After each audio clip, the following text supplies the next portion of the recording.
Come on in.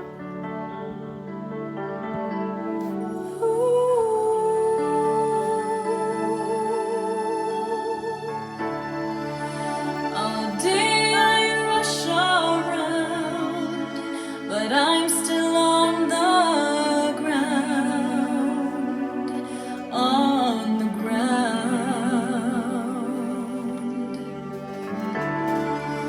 I'll soon be fluttering if I can find my wings, find my wings. Impatiently, I want to fly today, but I hear a gentle voice inside me say that slow and steady steps will be my pace. Slow and steady steps will win this race. It will take some time, but the victory will be mine. Slow and steady, I'm gonna learn to fly.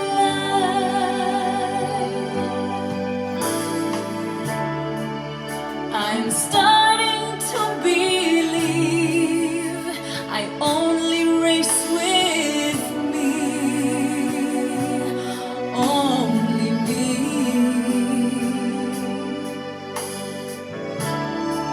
I can't give to someone else this journey for myself. It's for myself. Since my best is all I have, it is enough. I can see a ray of hope. I've got to trust that slow and steady steps will be my pace. Slow and steady steps will win this race. It will take some time, but the victory will be mine. Slow and steady, I'm gonna learn to fly, and I will soar. I will reach the sky,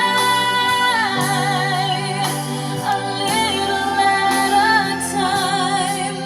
I'm reaching, I keep believing that slow and steady steps will be my pace. Slow and steady steps will win. It will take some time, but the victory will be mine. Slow and steady, I'm gonna learn to fly. Slow and steady, I'm gonna learn to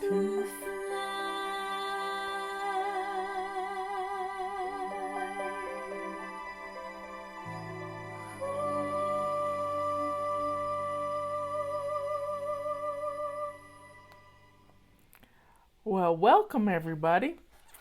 I was noticing in the comments rolling on YouTube, somebody wanted to know what kind of hairbrush I use. Well, when I was about 12 years old, our grandmother, she used to like to give us for Christmas. She would put together a shirt box.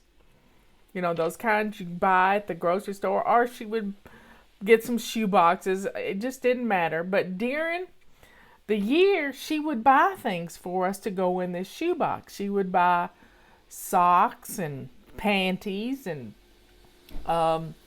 she would buy barrettes and hairbrushes, and just an assortment. We called them grab boxes because it was all the stuff we needed. But she put it all together and wrapped it up with a pretty bow, and this was our Christmas present. And one year she gave us hairbrushes that had metal bristles. And I had long since lost mine.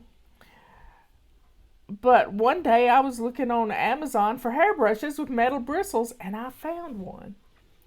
And it's called Safari, and it is a pet brush.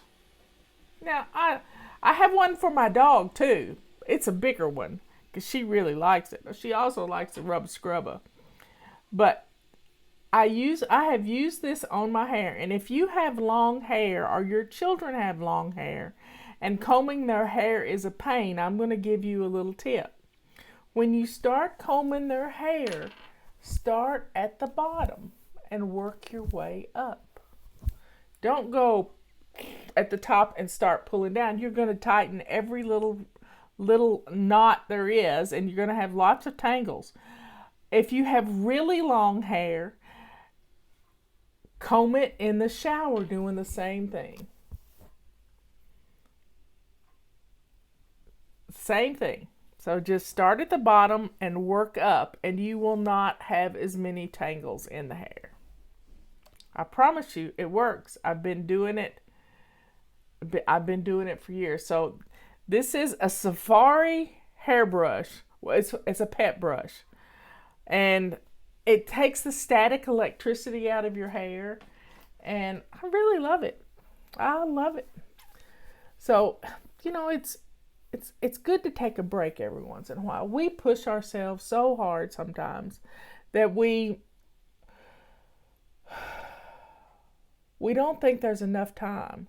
So we just push.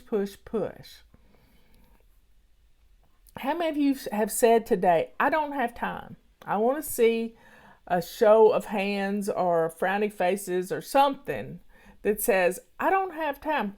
The thumbs down or a frowny face. That you have said, I don't have time. Because I don't have time is a telltale sign that perfectionism has taken over your life. And when I say that, I want you to think about that sentence. I don't have time. You leave off the last part. And the last part is, I don't have time to do it right. I don't have time to do it like my mama said. I don't have time. I don't have time to do it correctly. And so, as perfectionists, there's two types of people in the world. Perfectionists, and there's perfectionists.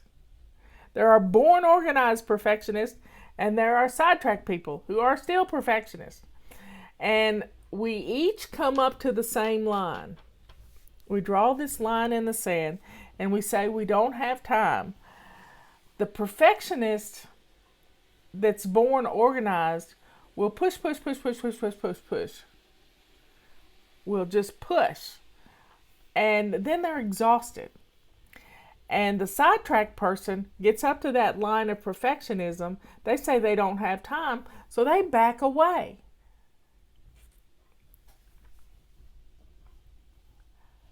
They back away from what they need to do. Now, when you hear yourself say, I don't have time, this is like rebuking the devil. Because when you say those words, I don't have time,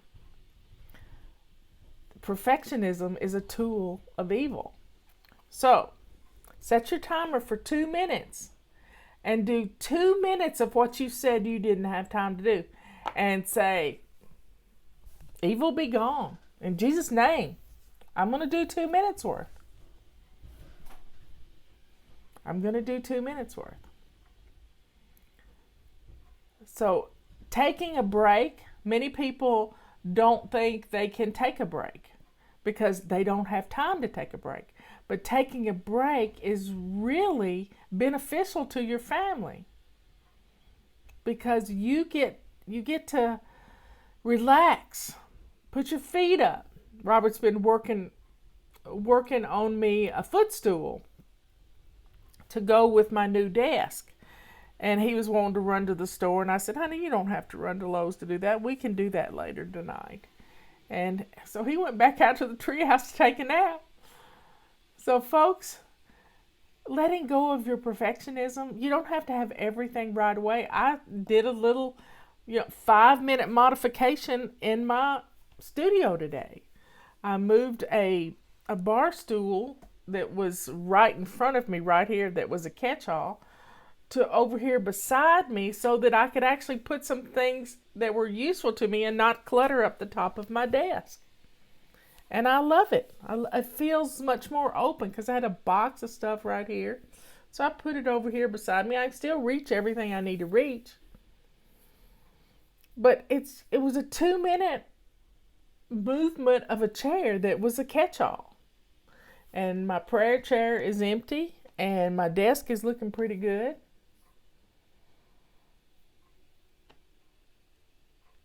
So thank you for all of you who replied to our emails and such, because we're spam copped. If you haven't gotten an email today, it's because.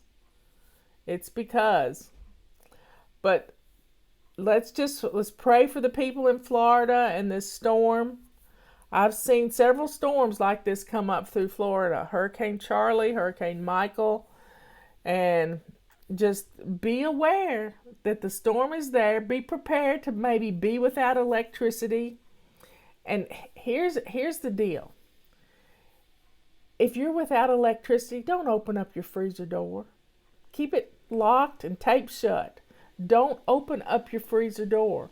The whole mass of frozen food will stay. If you start opening up the door, like I was looking for ribs yesterday. For 30 minutes, we looked for ribs. My freezer started beeping at me. I didn't even know it would do that.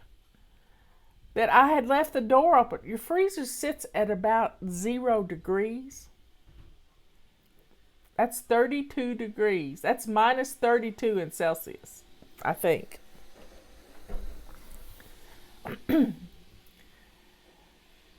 So it sits at 0. And so I opened up the freezer and all of a sudden things were warming up in there. They got up to 15 degrees and it started hollering at me. So don't open up your freezer if the power goes out. And another thing you can do is take milk jugs and fill them up now they need to be clean milk jugs, or if you've got water in your house and some clean milk jugs, fill them up 3/4 of the way with water and freeze it. That'll give you ice in there, solid pieces of ice. So we can be prepared for our power to be out. Make sure that you've got propane for your gas grill and you've got plenty of water, because sometimes water doesn't work. In the event that your water doesn't work, if you have your own water, you can fill some garbage bags up in your bathtub with water. And why I say that, sometimes water won't stay in your bathtub. And if you fill the garbage bags up, you can help to keep the water in there, and you can use that to flush toilets and different things. That was our biggest problem when we didn't have a generator. It's when our power went out, we did not have a pump that would pump water up from 300, 400 feet underground. So I like having water. I like having water to flush toilets and do that sort of thing. And if you have your own well system, you know when the power goes out, you don't have water. But you can prepare by having your bathtub full of water and a bucket in there to use to flush your toilets. And if you need to, you can always fix up a 5-gallon bucket with some kitty litter if you needed. You know, your own little kitty litter pail. And you can cook. Don't bring a grill inside. Don't do that. That's going to kill you all. That's going to kill everybody in the house with carbon monoxide. But you can take baby steps to get things done. I mean, right around here, if we get the call that we're going to have a winter storm, there's no milk and bread left anywhere, and no water left anywhere in the stores. Stores get picked over as if, the end of time was coming. And same thing in Florida with a hurricane. People go in and buy up all the water and the plywood. Well, this storm's not going to have a whole lot of wind. It's going to have wind, but it's not going to be bad wind because it's going downhill. It's not really been much of a storm. So just be safe. If you have lawn furniture outside, some people take their lawn furniture and dump it in their pools. They're just, they dump it in their pools. Or you put it in your shed or bring it in the house. But you don't want it blowing around and, causing problems.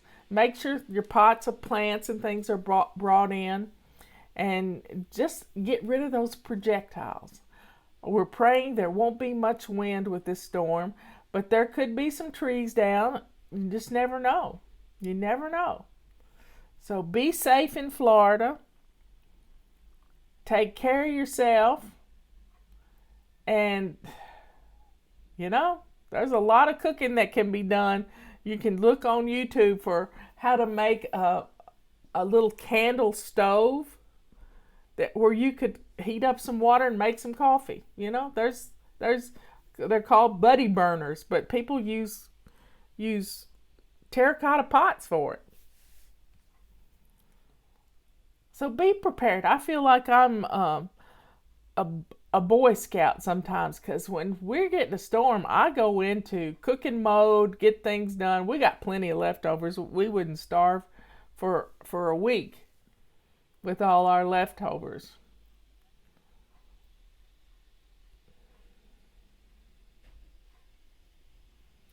So everybody, be safe out there.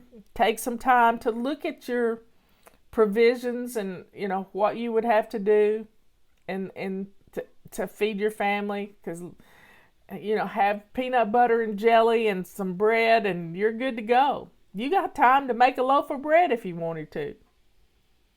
So be safe out there. Be ready for the power to go out. It's good practice for you. Be ready, because you never know when it can happen. You never know when it could happen. So be good, kind, and sweet. Be good to yourself, kind to others, and let that joy, that sweetness of the Lord that's inside of you just percolate out. Your cup runneth over because of all the blessings that the good Lord gives us. I will see you in the morning. It's Plan and Play Day. And let's take care of what needs to be done. I love you all. And as Miss Gemma would say, she's such a sweetie. See you later. And this is for Miss Gemma and Mikey. I'll see y'all later.